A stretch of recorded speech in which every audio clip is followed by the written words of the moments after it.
If you've never heard of the terms legal fiction or straw man, then what you're about to learn is something that sounds so astonishing that it couldn't possibly be true. If I were to tell you that paying your tax, getting a driver's license, registering your car, paying fines, and attending court are all optional and that you are conned into agreeing with them, what would you think? It has been said that you need to know that you're in a cage before you can escape from that cage. Let's look into how you're being tricked and how your power is being hidden from you. Ah, the government. It loves you and wants to keep you safe and well. It even wants to make paying taxes, fines, and court costs easier for you. How? Well, you'll need to meet your straw man. Your straw man is a fictitious legal entity created at your birth through your birth certificate and the registration of that birth. Here is a definition of straw man. A front, a third party who is put up in name only to take part in a transaction. Nominal party to a transaction. Black's Law Dictionary, 6th edition. The term is also used in commercial and property contexts when a transfer is made to a party. The straw man, simply for the purpose of retransferring to the transferor in order to accomplish some purpose not otherwise permitted. Barron's, 3rd edition. The straw man is an artificial person. The straw man was created by law shortly after you were born via the registration of the application for your birth certificate. The name for the straw man is your name in all capital letters. You will notice that the inscription on the birth certificate in your name is in all capital letters. The English language has precise rules of grammar that make no provision for writing proper nouns in all capital letters. So your name spelled with all capital letters is a fictitious name. Whenever a human being is born, there's two entities. One is the real entity, which is the human being, the flesh and blood, and the other is a legal fiction, a fictional entity that is nothing more than a piece of paper, the birth certificate. Again, we're duped into believing that these are one in the same, and so we're tricked into representing the legal fiction, the straw man, that birth certificate. So when people get fines and things like that, it's actually consulting the legal fiction, the non-existent entity, the corporate entity that is owned by corporations. You have any interactions with the bureaucracy, okay? They're not interacting with you, they're actually interacting with your legal fiction, because they can't deal with a flesh and blood human. Yeah, they have to deal with another corporation. When you start to break down the words that we use and you start to look at the roots of all these words and you actually look at where these words, what these words actually really mean, you start to get an idea of what's going on. The word corporation is very, very specific because it's corporation, it's dead speak. So a corporation is something that's dead. It's an entity that exists only in a legal framework. It doesn't exist in any other framework at all. It only becomes an entity through legal mechanisms and legal means. In essence, when you were born and far too young to understand, a company with your name was created through your birth certificate. When your parents registered your birth, they actually created a company and handed ownership of that company and you over to the state. It is important to remember that your parents were tricked and had no idea this was happening.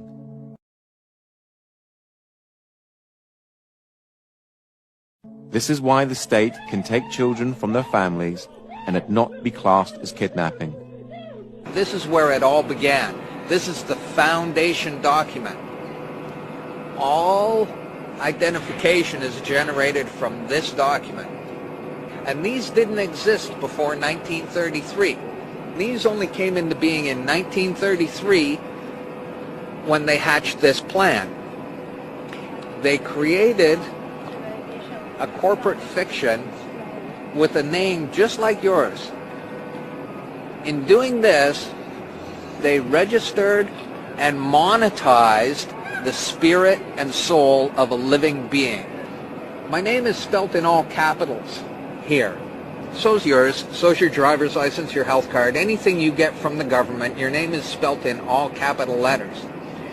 And when you use any government identification, you are identifying yourself as a corporation, and you are existing within the jurisdiction of corporate law.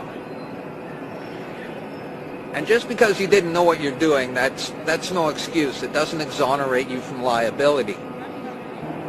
There was a bankruptcy in 1933, and the central bankers came in and said, we have a mechanism whereby you can continue to conduct commerce even though you're bankrupt and there's no money. Pledge your citizens as collateral. That happened in 1933, the bankruptcy. And that, by no coincidence, is why these started to be issued in 1933. So you may be walking around thinking you're free and you have rights. But the bottom line is that you are owned, you're a chattel, you're a slave. And these people own you.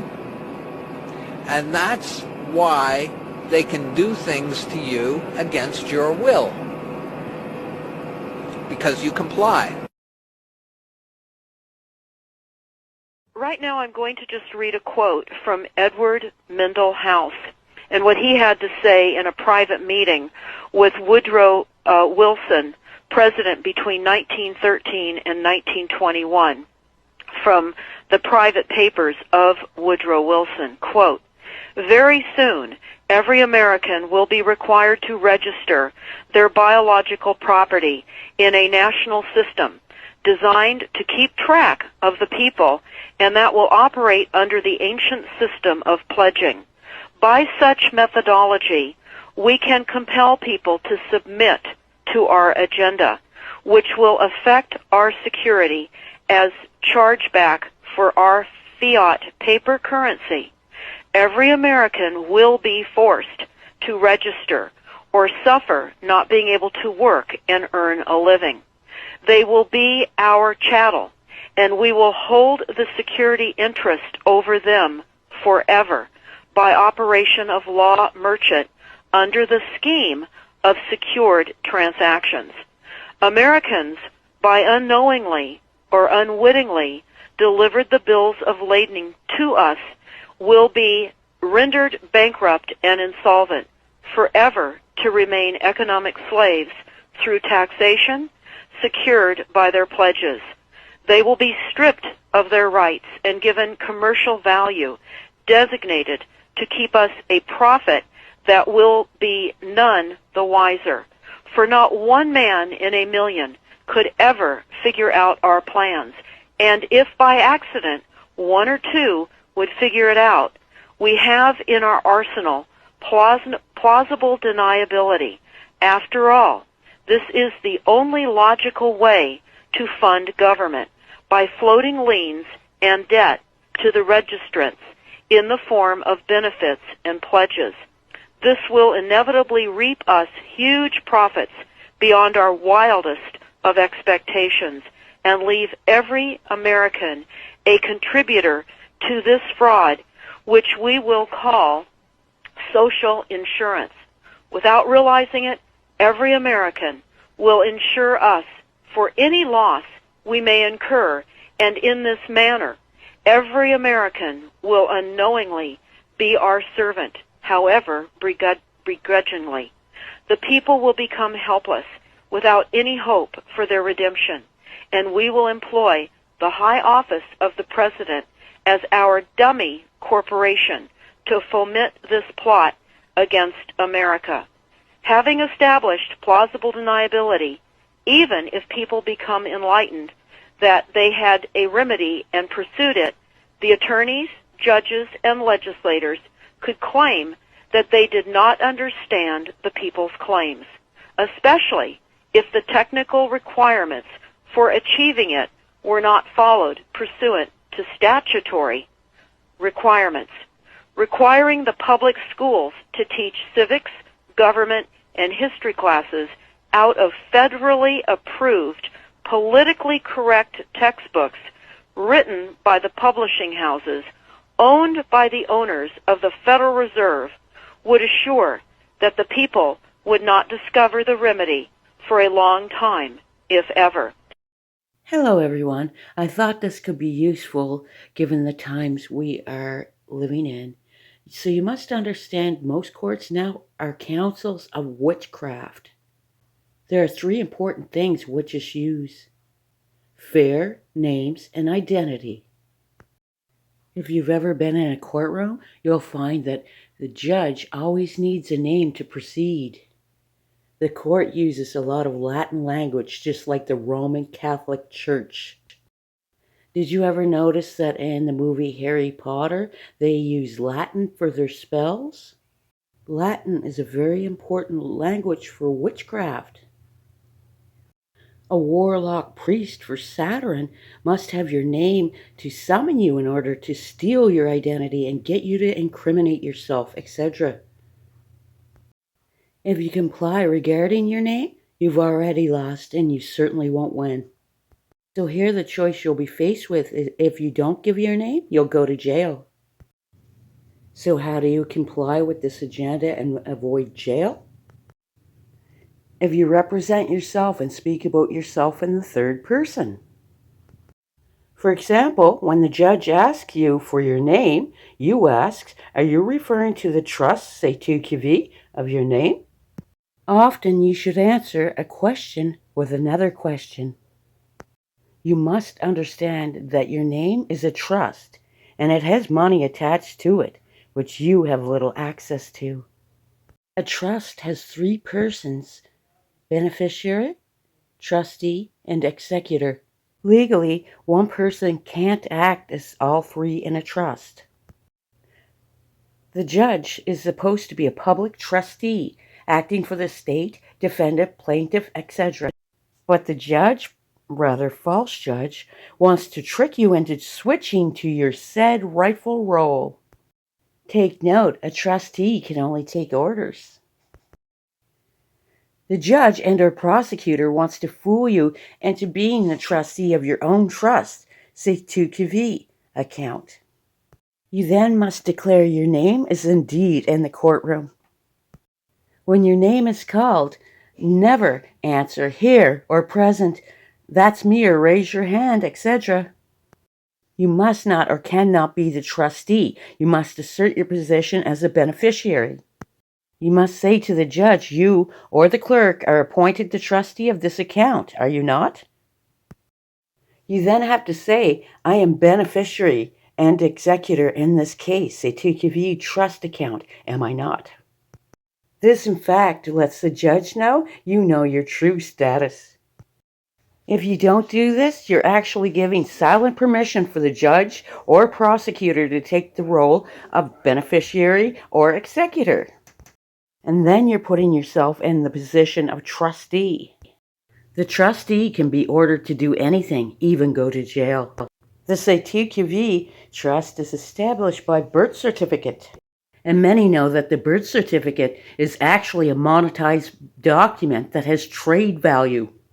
The courts, or rather witchcraft ring, know that every person has a hidden trust attached to them. The courts use the monetary value of these trusts against you, the person, you. The courts almost always operate with the motive of making money. Whoever raises charges, that being the plaintiff, must pay for the use of the court.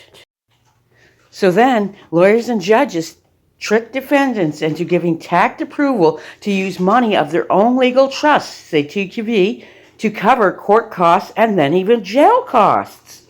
Once the judge and or the prosecuting lawyer see that you're aware of their trickery, they will most likely throw your case out. They do this because they no longer have any financial motive. You've quite literally taken away their covert use of your own hidden money.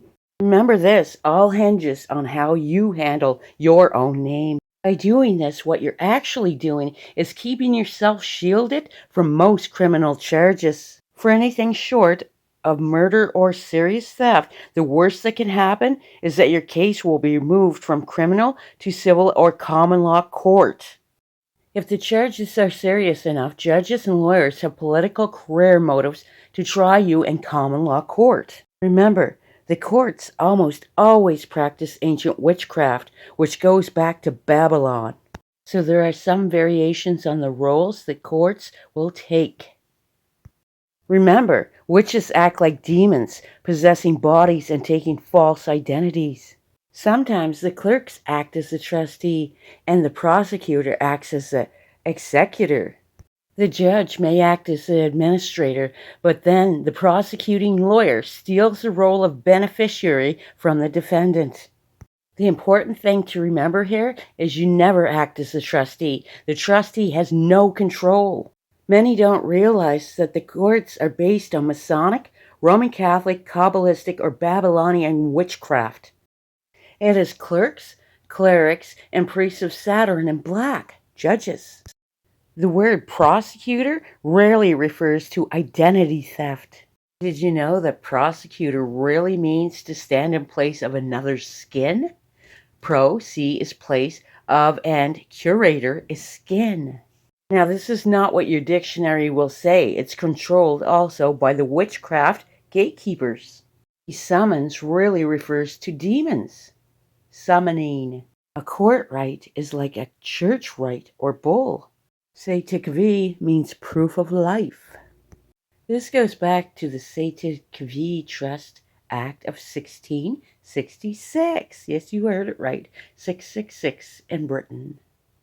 Before that, it goes back to the baptismal records of the Roman Catholic Church. So with that all said, it's better to be forewarned than to be completely oblivious. Let me know what you think. May our holy and wonderful King Jesus bless you all. Our King Jesus didn't bring us this far to abandon us now. You were called, you were chosen. You were knit together in your mother's wombs, fearfully and wonderfully made. We are called to serve. King Jesus bless you all.